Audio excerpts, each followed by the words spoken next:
Hello everyone.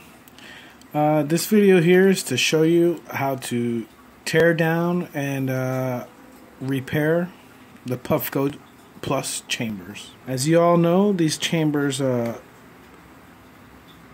tend to be working fine one moment and then just stop functioning. So what I have seen is that it kind of gets dirty in a spot where usually we just can't clean. But I'm going to show you how you're going to go about cleaning it and how to go ahead and take it apart. Here I have a chamber that I have already repaired before, and I've taken it apart and it functions properly. It's cleaned out.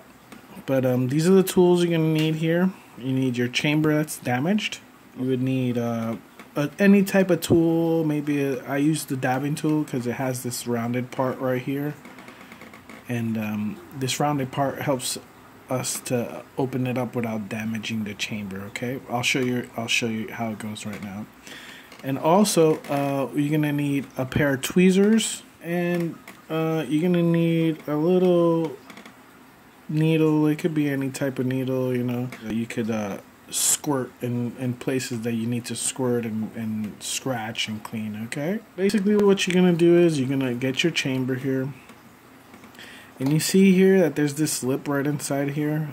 That's the lip that's between this metal ring and chamber. Okay, so what you're gonna do is with this rounded part, you're gonna kind of pry, you know, in like a swivel motion like that, prying motion upwards. You don't want to go ahead and push, you know, inside the chamber because you could damage the chamber. What you want to do is you want to get this rounded part here right on the bottom of that ring and just pry it. So if it's your first time opening it up, you'll see that it'll take a little bit, but once you do, it'll just snap open like that. See? So we got that ring there. Also, you want to go ahead and put your finger here, turn it over just in case it falls out, and you want to take out this little pin here. That's your contact pin. And then once you already have all that, you have that taken out, you're going to go ahead and remove the chamber. Now the chamber right here, there's 3 parts to it. Okay, there's the chamber part, the heating coil part, and a mesh that's around here. You'll see in a moment. It's gonna be a little bit difficult to take this part out, but it's very simple. You just, you know, you could grab any little tool here. You can even use a paper clip if you want, and just grab one of the, put it up on those holes and just pull it up. Okay. Right now it came out in one part with the filter. As you see, here's the chamber without the heating coil. You see.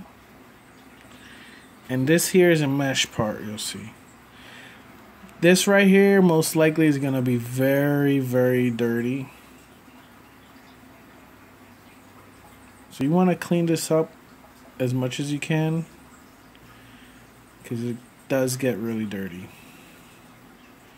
So then the next part is the heating coil.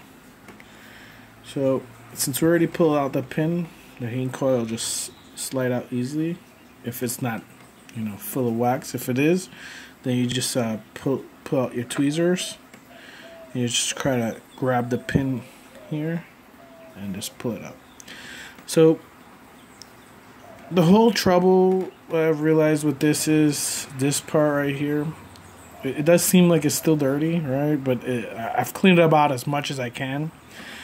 What happens is this right here gets saturated with wax, you know, or concentrate, and it kind of makes like a short. It kind of bridges out from one end to the other with the wax and the oils. So then what happens there is that it just, you know, shorts out and stops working. So when you turn it on, the power just go from here to here, and it's just not going to heat up the heating coil. So what you want to do is you want to go ahead and grab some iso alcohol, and or what you use to clean, and you just want to go ahead and squirt here, scrape and clean as much as you can on these contacts here. Once you have that all cleaned up and you clean the chambers and you clean everything up, we're just gonna go ahead and put it back together. Now, to put it back together, what we're gonna do is we're gonna go ahead and grab our chamber and make sure we put the heating coil with the contacts down, right? And we'll just go ahead and mate it. You'll see that it'll just fall flat right there. Right, there you go. Make sure that when you put in it, the contact here is going up, is in between one of the holes.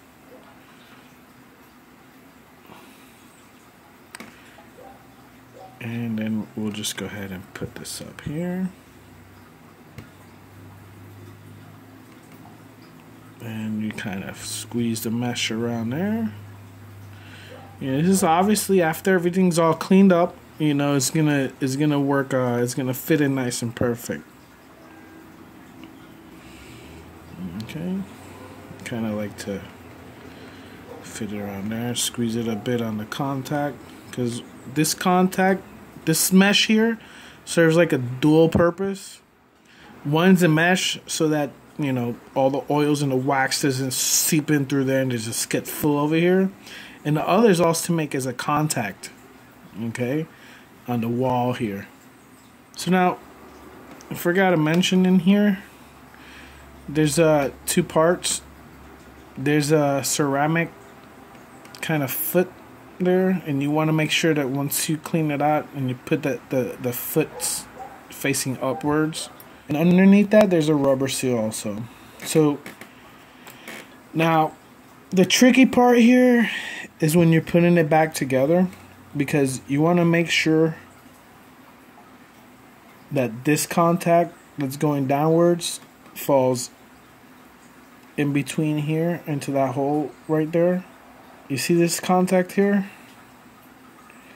You want to make sure that that contact falls in between the foots that are on the bottom. You see, in between this part right here, right in between there and between there. You can't have it fall on one of the feet, because once you do and you push it in, or you try to make it fit, you're gonna snap that bottom ring on the bottom. Okay, and that's ceramic, so it's very fragile. Okay, so basically you just want to make sure everything's kind of nice and straight. This contact should be like at a little angle, not straight down, but at a little angle, just enough that once you push it in, it goes in between the contacts. Okay, so this is a tricky part here, because sometimes when you're trying to put it together, as you can see, it just falls all apart or just comes undone. But as long as you keep this mesh kind of tight, the chamber on the bottom should just sit there. Okay, this is the whole tricky part, putting this back together there. So make sure it's flush. Yeah, and let's go ahead and just drop it back in. Once that's done like that, and if this wire set straight, it should just drop straight down the middle.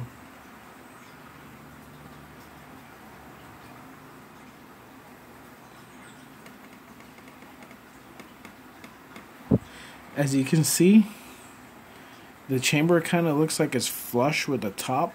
We don't want that, because if it's flush with the top, that means the ring is not gonna fit on top.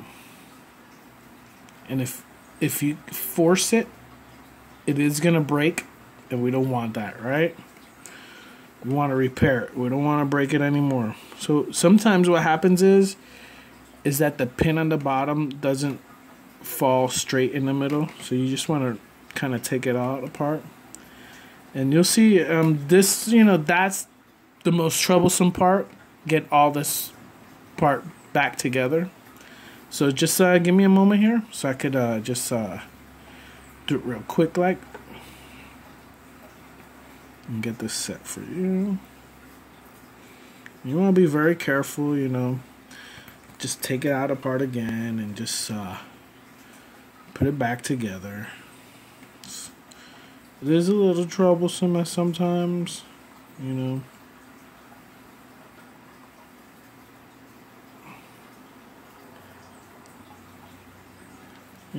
I can understand why some people just wouldn't want to do it at all and just go ahead and buy a new one.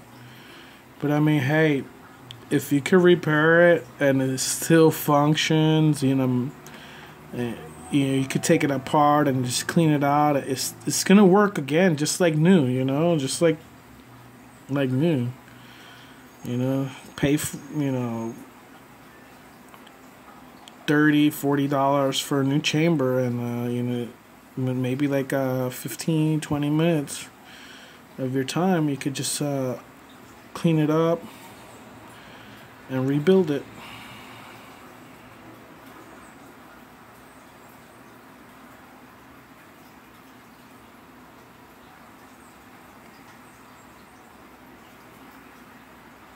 Whoop. There you go. See now? See how it's sitting back in there? Not like earlier as it was all the way up. Now the chamber's sitting there, you can see there's a lip.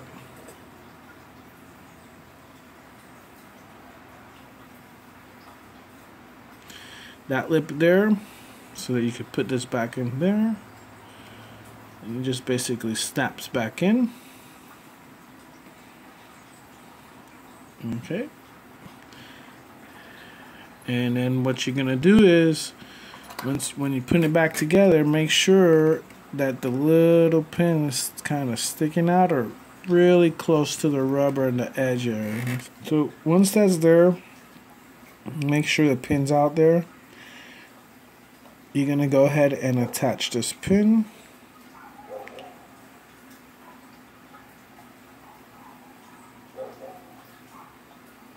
Push it in there. There you go. Done. Now let's go ahead and test it out. What I usually do to test it out is I'll just put like a little drop of water in there. A little drop of water, because alcohol is kind of, it kind of burns up. And what happens is when it burns up, it kind of heats up. As you can see, I put in some water in there. Let's go ahead and put it to the battery. And turn it on. Boom. Vaping some water. And there you have it. Now you have your chamber repaired, and just wax it up again. Enjoy, guys. Enjoy, everybody. Thank you.